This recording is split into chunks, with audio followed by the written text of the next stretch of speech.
It is the Blitz here on 94.1, San Antonio Sports Star. He's Joe Reinagel. I'm Jason Minix. Time for our Brahma Roundup. Party time. Coach Payton Pardee, the interim coach of the San Antonio Brahmas, joining us on the Buyers Barricades guest line, celebrating a win and ready to come home finally for a home game in the Alamodome. It's Fiesta time, and Coach, you got your sash. You're ready to go. I appreciate you. No, I'm so excited to come back home to San Antonio and to be able to play, our first home opener with the great fans that we have in the city. It quite literally feels like we've been on the road forever. So this has been a game that we've kind of had starred and underlined, and we're really excited to get back home. Well, and Coach, it's nice to come back home with a win. I tell you what, you guys broke through last week against a good football team. That's just got to be a great feeling to finally get that off your back and get a win in the one in the win column. Oh, absolutely. And, kind of like what I'd mentioned a little bit last week, I'm really, really proud of our players. I said this a couple times throughout the week to, the media. I knew we were really close to getting over that hill, so to speak. And I cannot tip my hat enough and commend the players on this team and the coaching staff as well. They truly did a phenomenal job all week in their preparation. And then they were confident when it came to the game, and we were, very fortunate and blessed to get a win, but I'm so proud of this football team, and, the best is yet to come. Payton Pardee, the interim head coach of the San Antonio Brahmas, joining us here on the Blitz. And I know you've got coach speak down pretty good for being a young head coach, but you're probably already looking forward. It's all about Houston, but I want to go back some, and the hell with the game. I want to know about the celebration, and did you have to go into concussion protocol when dude hit you in the head with the Gatorade bucket when he was dumping that on you? No, I tell you what, that was really a special memory for me, and one that I'll never forget. Truth be told, it came out of nowhere. I wasn't really expecting it because I got like a mini Gatorade bottle water bath, immediately after the clock hit 000. But the two back-to-back, ice buckets that caught me off guard for sure. But, I really appreciate our players, that energy. And I'm so glad that the media department was able to capture that, because I think it really encompasses and kind of shows not only the Brahmas fan base, but, the league at large, how bought in our players are and how much, these games mean to them. Regardless of our record, we're going to continue to improve. But, kind of like I said last week, man, this team has a lot of fight left in them, and the best is yet to come. So that was a special memory for me. I was definitely freezing cold immediately after that, but those are good problems to have. Well, that's what I was going to say, Payton. In all your time, have you ever heard a coach complain about a Gatorade bath? Because typically a Gatorade bath comes at a good time. Absolutely. No, it literally was just like trying to struggle to get some air to breathe, because it was one right after the other. But, once again, I jokingly say those are champagne problems. Like I'll take two back-to-back ice baths any day of the week for the exact reasons you just mentioned. Well, again, you're not complaining. I'm just glad you can remember, because it looked like that one hit you in the head. You see, and I'll go back. If you remember, and it's a bad memory for me as a Longhorn fan, but when Alabama won the national championship over the Texas Longhorns, a kid that played high school ball out at Smithson Valley named Eric Anders was holding the bucket when they doused Nick Saban. Eric lost a little bit of control, and he hit Saban in the head, and he got in a lot of trouble for that. You got hit in the head with that bucket. You can't fumble. Oh, no doubt. That's why linemen don't handle things. Exactly. I guess where I might differ a little bit from Coach Saban is I'll be honest, I wasn't even mad about it. It was, it's one of those things, kind of like you said, even if I get hit now, as long as they don't drop it on my head, I think we'll be good. But no, that was a lot of fun. Now, Payton, when you, for this game, and obviously it turned out great for you and for the Brahma team, and for all the Brahma fans as well, but for you to go in as the interim head coach, did you feel, I don't know, this may be a knucklehead question, but almost a responsibility to Coach Wade to really get this thing down and get these guys playing well? No, I don't think that's a knucklehead question at all. And I think that's very, very well said. I've told the team up front, I'm very blessed and fortunate for this opportunity, and obviously Coach Wade, means the world, not only to myself, but to this whole football team and this organization. And so, I'm very excited we were able to bring home a win, and one that he's absolutely a part of. Because at the end of the day, he set the foundation and direction of this football club. And so I'm really, pleased not only for the fan base, but especially for Coach Wade that we were able to bring this win home. Absolutely. Payton Pardee joining us here on the Blitz. And even, the week prior, you guys have been playing better. You finally break through. What's really been the biggest difference? Because you can see, even though the wins weren't there early on, the group getting better with each game. I think to me, it all files back to two key areas. The first being, whether you're in high school, college, professional football, the players will play as hard as they can for you, but they won't play as hard as they possibly can until they know that you care about them. And I think that's something that we've continued to enhance. Obviously, they knew that Coach Wade loved them dearly. But I think, with some of the changes that we had, I think that's something that we've been able to enhance, especially on the offensive end. And then the big other factor is, on all phases, of this game, we've been placing as a coaching staff a huge effort and emphasis to try to put our players in positions where they can be confident, not only in the game plan, but in themselves and their ability to execute the game plan. And so I think what the fan base and really what the league is starting to see is, the talent to me has always been there. We haven't lacked talent in any of the games, even game 1 and game 2, but it's been getting the players to believe in themselves, to believe in the opposite side of the ball, and trust and know that no matter what happens within a game, when adversity strikes, we're going to rally as a team together and find a way to push through it and get to the outcome that we want to. Well, Payton, that brings me to my next question, and I have to believe with the adversity that this team has faced early in the season, you guys getting out to the lead early on in this football game, that had to feel good and give those guys a little extra boost of confidence. Oh, absolutely. And I think, especially with the offense, the change of direction that we've had over the past 2 weeks, the players are really, really positive and optimistic, about what we're doing. And it largely goes back to, once again, it's truth be told, it's not because of me and, any, unique scheme or anything like that. It's they trust and believe that myself and our offensive coaching staff we're going to do everything in our power to put them in positions to highlight their skill set. And so we've been able to showcase that, in back-to-back weeks now. And, we were able to rush. I think we had 32 rushing attempts, and we were able to spread the ball around between all three backs, between multiple receivers, trying to get everybody involved, because that to me is really, really important to the mental psychology of a football team. Is you want to get guys involved in the game early and something that they can do successfully early. That way they can build confidence and grow throughout the game. And so that's, something that's shown up really on all three phases, not just offense, but something, that we've been able to build and kind of harness over the past 2 weeks.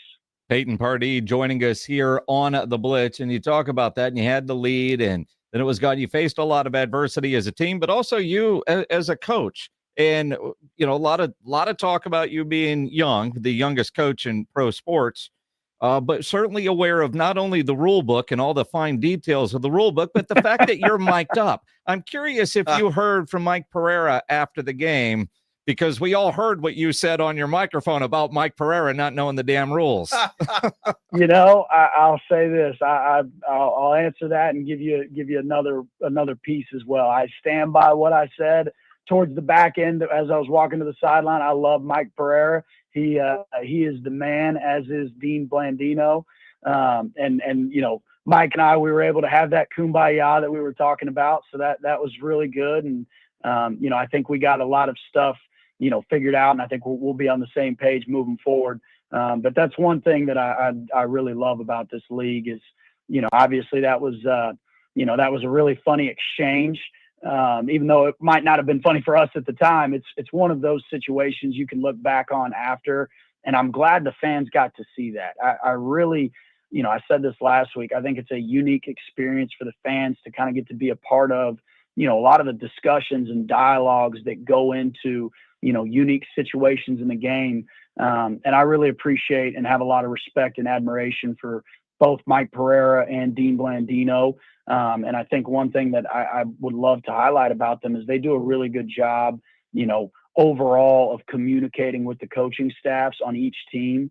And so, yes, the short and skinny there is Mike and I did have a kumbaya, and it was a good dialogue. Well, at what point did you realize, because what you were saying, and then it was like something caught you in the back of your mind that he can hear this. You needed to apologize to him kind of in the moment. I mean, at what point did you realize I might get fined if I don't really say something really quick and apologize? I caught my snap early, and I will be better in coming weeks. It's I'm still getting acclimated, you could say, to having a hot mic, because a lot of the times, when you don't have a hot mic, a lot of these same conversations and things go on, whether it be in the NFL or in the UFL. But I realized as soon as I said it, it wasn't what I told Mike. I wasn't being literal with it, but I realized as soon as I said it, I was like, that probably, I'm hot. There's a chance that they could put that on the air. So I'm going to go ahead and just try to smooth that over as best I can. And then I'll call Mike after the game.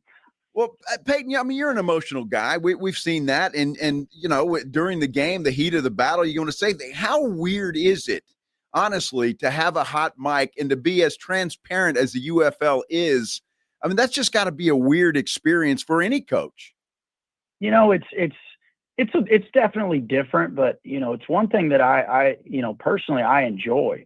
One, because I think a couple things that people don't really factor in when in this conversation is not only do the fans get an opportunity to listen in on what's being talked about and discussed, but something that's kind of been brought to my attention is we have a lot of players that have significant others, wives, serious girlfriends, and I think it's also special and unique because their significant others are able to listen and any communication that I have when I have a hot mic to players, they get to hear how that dialogue goes, and it kind of brings them into a very intimate setting of communication. It's definitely unique, but honestly, it's something that I really, really enjoy because I think it sheds a light on, just the deeper level of football and some of the conversations that go on within a game.